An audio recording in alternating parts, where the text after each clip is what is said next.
جج نے سزا سنائی کہ اس آدمی کے 100 ٹکڑے کیے جائے اور پھر ان ٹکڑوں کو تیزاب میں ڈال کر ان کا محلول بنا لیا جائے۔ آپ سوچ رہے ہوں گے کہ جج عام طور پر کسی مجرم کو عمر قید یا موت کی سزا سناتا ہے، پر جج نے اس کو اتنی بھیانک سزا کیوں سنائی؟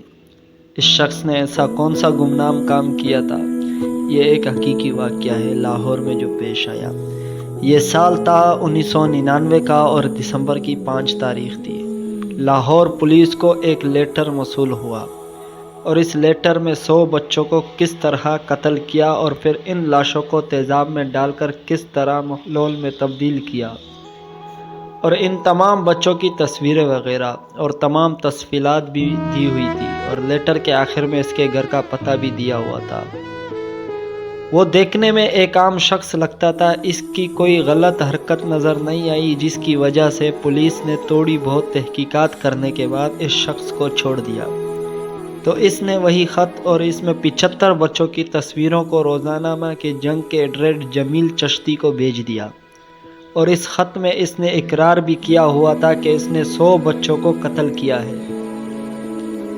دوسرے دن جمیل چشتی اس کے گھر میں گئے تو انہوں نے گھر کے باہر تالا لگایا ہوا تھا، لیکن اس نے ہمسائے کی سیڑھی لے کر دیوار پلانگ کر کے جب گھر میں داخل ہوا تو اس کو ایک بوری نظر آئی جس پہ لکھا ہوا تھا 100 بچوں کے جوتے اور ایک اور بوری 100 بچوں کے کپڑے لکھا ہوا تھا۔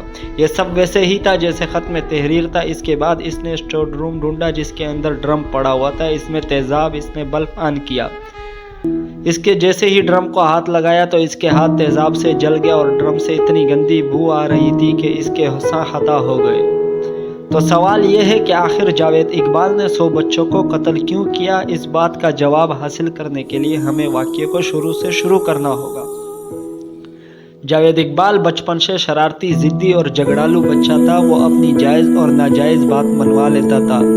جاوید اقبال کے والد کا شاد باغ میں لوہے کے پائپ کا کارخانہ تھا اور وہاں کام کرنے والوں کی ضرورت ہوئی تھی تو جاوید اقبال وہاں بچوں کو کام کرنے کے لیے لے آتا اور ان بچوں سے بہت پیار کرتا تھا اور ان کو کپڑے لے کر دیتا تھا اور ان کو سیر کروانے وغیرہ لے کر بھی جاتا تھا۔ شاد باغ میں پہلی دفعہ ان بچوں پر کی بدفعلی کرنے کا الزام لگا اور معاملہ اس قدر سنگین ہو گیا کہ جاوید اقبال کے خلاف 1999 میں مقدمہ بھی درج ہوا، لیکن گرفتاری سے پہلے جاوید اقبال فرار ہو گئے، جس پر پولیس نے جاوید اقبال کے والد اور اس کے بھائی کو گرفتار کر لیا۔ علاقے کے معززین اکٹھے ہوئے اور جاوید اقبال کو شاد باغ سے نکال دیا اور ایک بیان خلقی پر دستخط بھی لیا کہ دوبارہ اس علاقے میں قدم نہ رکھ سکے۔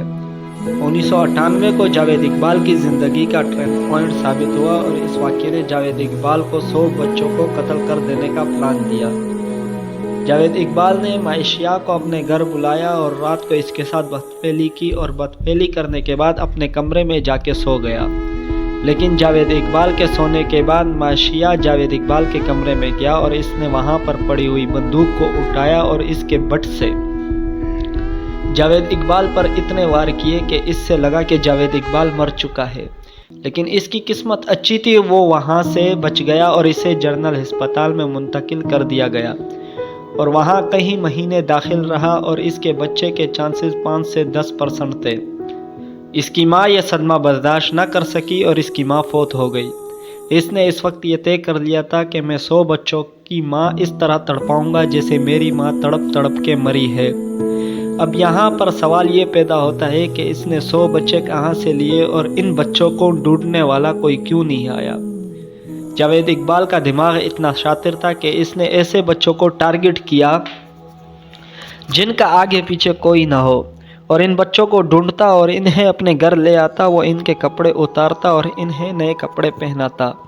وہ ان بچوں کو کھانا کھلاتا اور ان کے ساتھ بدفعلی بھی کرتا رہتا۔ اس نے اپنے گھر میں ایک ٹی وی اور بیڈ رکھا ہوا تھا اور ان کو ٹی وی کے سامنے بٹھا دیتا اور خود بیڈ پہ بیٹھ جاتا۔ بچے ٹی وی دیکھتے ہی رہتے تو اس دوران جاوید اقبال ایک زنجیر کے ذریعے دونوں ہاتھوں سے ان کی گردن دبا دیتا۔ گھر کے تیسرے کمرے میں ڈرم رکھے ہوئے تھے جن میں یہ بچوں کی لاش ڈالتا تھا اور ایک دن میں ہی ان کا جسم گل جاتا تھا۔ پہل قتل کے بعد وہ لاش کو تیزاب پگھلا کر جسمانی بقایات کو فلیش کے ذریعے پھینک دیتا تھا جس سے گٹر بند ہو جاتا تھا اور محلے والے شکایت کرتے کہ جاوید تم کیا کرتے ہو کہ گٹر بند ہو جاتا ہے۔ پھر اس نے پرانی لاولی میں بقایات پھینکنا شروع کر دیں۔ اب یہاں ایک سوال یہ بھی پیدا ہوتا ہے کہ کیا کوئی ایسا لڑکا نہیں تھا جو وہاں سے بھاگا ہو اور اس نے کسی کو جا کے بتایا ہو کہ اس نے میرے ساتھ ایسا کرنے کی کوشش کی ہے۔ جاوید اقبال کی ڈائری میں ایک بچے کا نام درج تھا جو پیروں میں اپنے گھر سے مل گیا تھا۔ سینئر آفیسران نے اس بچے کا انٹرویو کیا تھا تو اس نے بتایا کہ وہ ایک چائے والے ہوٹل پہ کام کرتا تھا، جہاں 2 بچے آئے اور کہنے لگے کہ ان کا استاد ہے جو پائپ بیچتا ہے، تم ہمارے ساتھ آؤ، پیسے بھی زیادہ ملیں گے۔ وہ بچے کو ساتھ لے گئے، جہاں اس کے کپڑے اتروائے تو اس سے شک ہوا اور وہ وہاں سے بھاگ گیا۔ اس بچے کے استاد نے جب اس سے کہا کہ وہ اسے اس جگہ پر لے چلے تو بچے نے کہا کہ اسے اب وہ گلی بھی یاد نہیں۔ کیا جاوید اقبال کو مینار پاکستان کے سامنے ان بچوں کے والدین کی موجودگی میں اس کے جسم کے 100 ٹکڑے کر کے تیزاب میں معمول بنایا گیا؟ تو اس کا جواب ہے جی نہیں، ایسا نہیں ہو پایا، کیونکہ اس نے جیل میں ہی خودکشی کر لی۔ میرے حساب سے اگر یہ سزا اس شخص کو مل جاتی تو پاکستان میں دوبارہ ایسا کوئی کیس درج نہ ہوتا۔ دوستو، یہ ایک حقیقی واقعہ تھا لاہور کا۔ اسی طرح حقیقی واقعہ دیکھنے کے لیے ہمارے یوٹیوب چینل کو سبسکرائب کریں اور بیل آئیکن پہ کلک کریں تاکہ ہر نئے آنے والی ویڈیو آپ تک بآسانی پہنچ سکے۔ تب تک کے لیے دیجیے اجازت، ملتے ہیں نیکسٹ ویڈیو میں۔ اللہ حافظ۔